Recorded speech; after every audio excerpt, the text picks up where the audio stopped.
зустрічаєтеся із добровольцем із нашої сусідньої братньої держави Білорусі, який захищає наші кордони, воює на Донбасі проти російських агресорів. Ось я йому надаю слово. Добрый день. Позывной у меня Зубр. Я доброволец из Беларуси. На востоке Украины сражается очень много иностранных добровольцев, которые по зову сердца приехали защищать Украину, и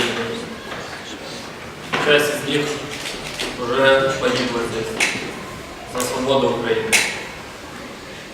И за все это время я встречал, не хватит пальцев на рук, сколько добровольцев из других стран. Это, я так, чтобы вам было интересно, некоторых перечислю. Это хорваты, словаки, финны, поляки, шведы, итальянцы. Ну, так тяжело даже всех вспомнить. Так.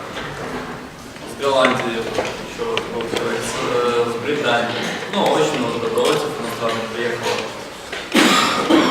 Но, в частности, хотел бы рассказать за белорусских добровольцев, потому что я сам белорус и хочу рассказать за белорусских добровольцев.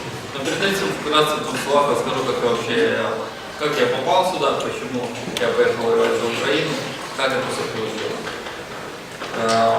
Скажем так, за свои 23 года жизни я особо не интересовался событиями, что происходит в Украине, знал примерно, какие у вас президенты, как меняется, знал, что была оранжевая революция, но потом, находясь, как это ни странно, в России на заработках, я начал следить за событиями, которые начали развиваться на Евромайдане. Меня очень впечатлило, когда один из первых, кто погиб на революции на Грушевского, это был Михаил Жизневский, который вчера была годовщина, 3 года, как он погиб. Мы ездили с товарищами на улицу Грушевского, меняли флаг, навели немножко порядок на памятнике, вспомнили все эти события.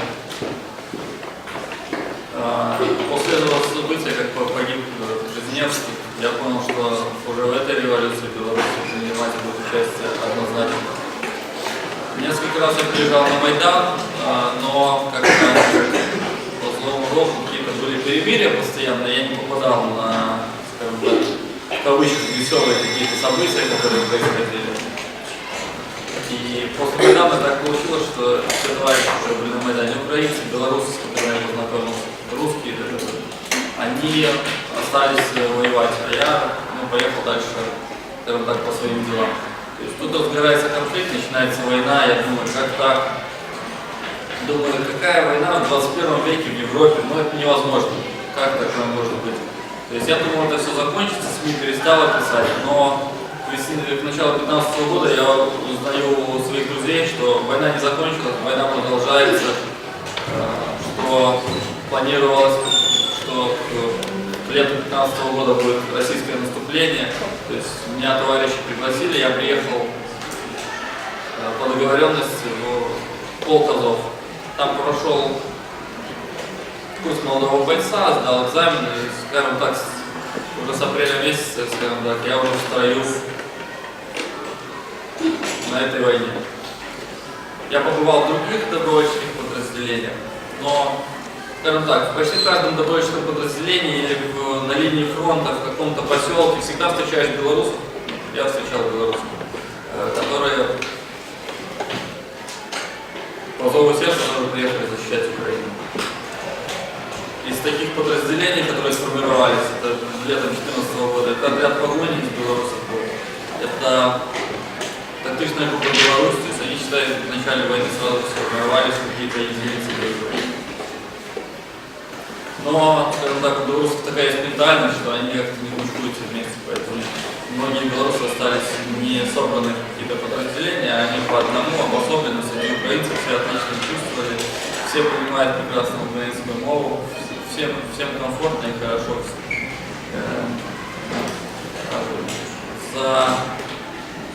В это время я побывал в Мариуполе, Авдеевке, в Марьинке, пока только в этих, скажем так, населенных пунктах.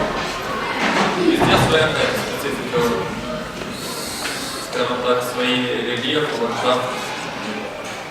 Если в Авдеевке там мы больше в полях стоим на хуже условия, то в Марьинке, скажем так, приятнее, в домах живешь, по асфальту. Есть свои особенности. Я скажу одно, что все белорусы будут бороться до конца этого конфликта.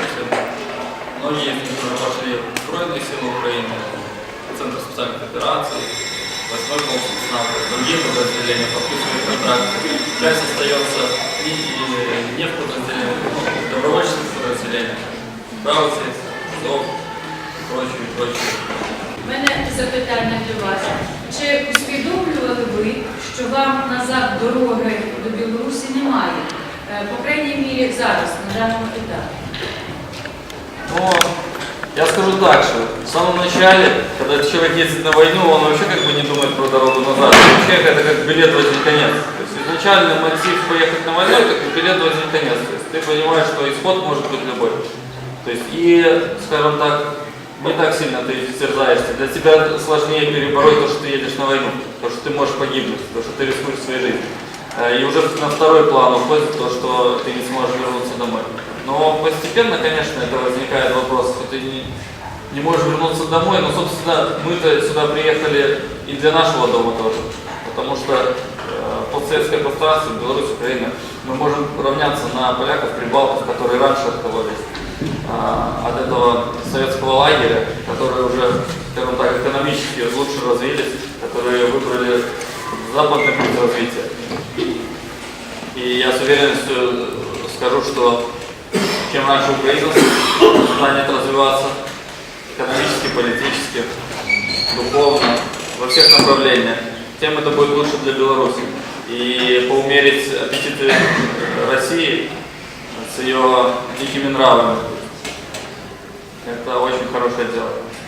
И поэтому, наверное, все белорусы, которые сюда приехали, готовы заплатить ту цену, что какое-то время мы не сможем вернуться. Но я думаю, что все в руках украинского общества, украинских политиков, и вопрос о нашем возвращении, скажем так, поднимется, когда это станет актуально.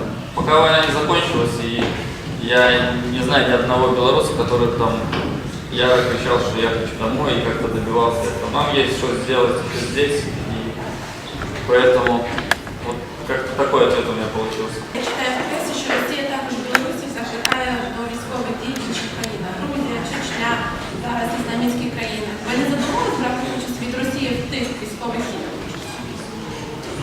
Я скажу так, что по Минским переговорам белорусское государство, как и нация, в принципе, выбирает такое нейтральное положение, и оно не вмешивается в вопрос. То, что какие-то непонятные российская пресса будет писать про то, что кого-то куда-то приглашает, ну, может куда угодно вообще приглашать людей. На Северный полюс можно пригласить людей, куда угодно. Не факт, что они поедут, и нету такой, скажем так, острой проблемы. В том, что на сторону ДНР поехало много белорусов, то есть это особенно советским воспитанием высшего военного руководства Беларуси. То есть это не проблема общества, это проблема белорусской армии больше, как это и в Украине было. И на всем постсоветском пространстве и грамотно сделали прибалты, которые, грубо говоря, армию спецслужбы почти полностью, спецслужбы вообще распустили, и армию тоже реформировали. То есть сейчас мы в Украине видим реформы, они в Беларуси не за горами. Скільки всього білорусів зараз воює на Донбасі?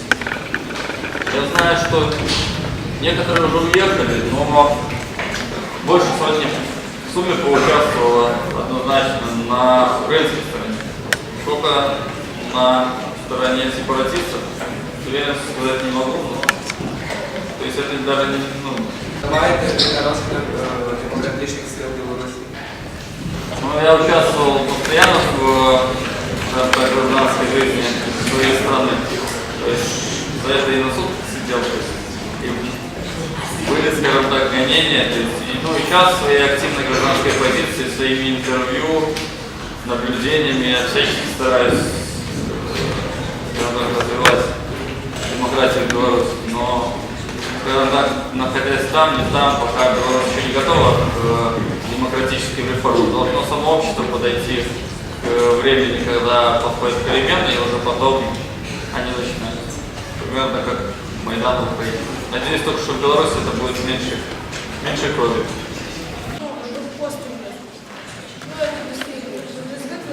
Все зависит от того, кто стреляет и как.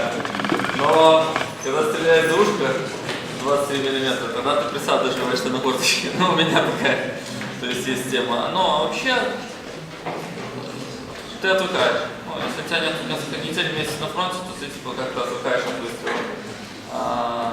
И все на фронте как-то так зависит. Если ты знаешь, что, где и как, что там, если ты привык к местности, ты знаешь, там работает свой пулемет, тут еще что-то, там своя зушка, тут еще что-то, ну, работает, там своя артиллерия, ты понимаешь, где что, когда ты контролируешь ситуацию, ты к ней привыкаешь.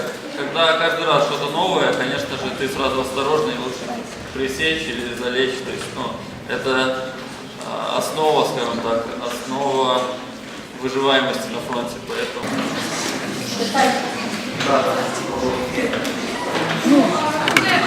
Щоб приїжджати в якесь місто і запускати там салюти, там всякі піротехніки. Як ви реагуєте на це? Ну, я скажу, что это не очень приятно. Ну, такое, на первое. Салют хорошо, просто когда ты не понимаешь, где и что происходит.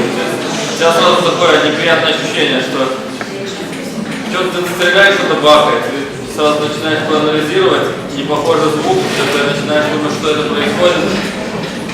Но вообще, ощущение вызывается неприятное, наверное, потому что после фронта приезжаешь. Да. Ну, а так вообще я позитивно отношусь к ЕРГ абсолютно. Да. А як у вас відноситься населення?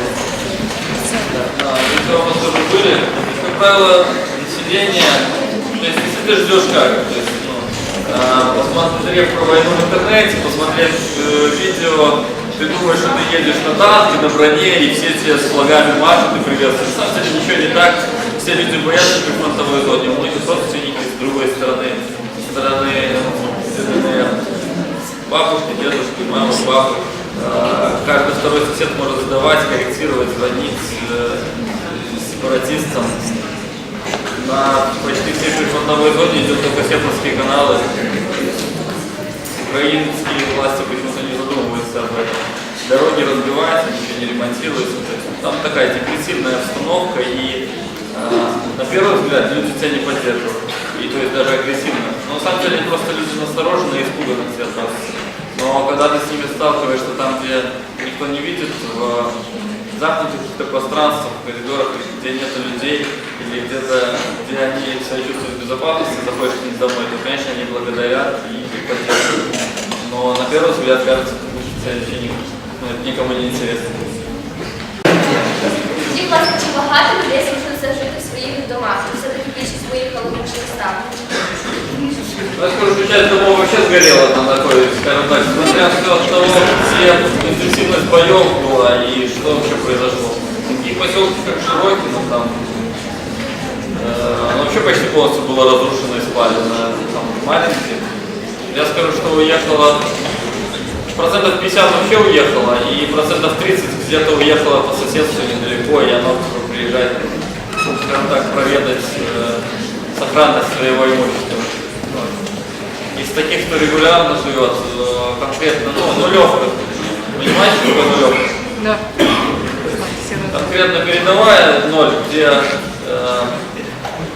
где простреливается, все попадает оружие, и в любом бою ночью может попасть. То есть там вообще людей практически никогда не осталось. То есть там единицы. То есть и чем дальше от фронта, тем больше людей. Но так, конечно, что люди поуезжали, я думаю, не столько даже боясь войны, сколько из того, что экономически позакрывались предприятия, поразбивались, нету работы. И людям там нечего просто делать, они временно эвакуировались. Еще вопрос.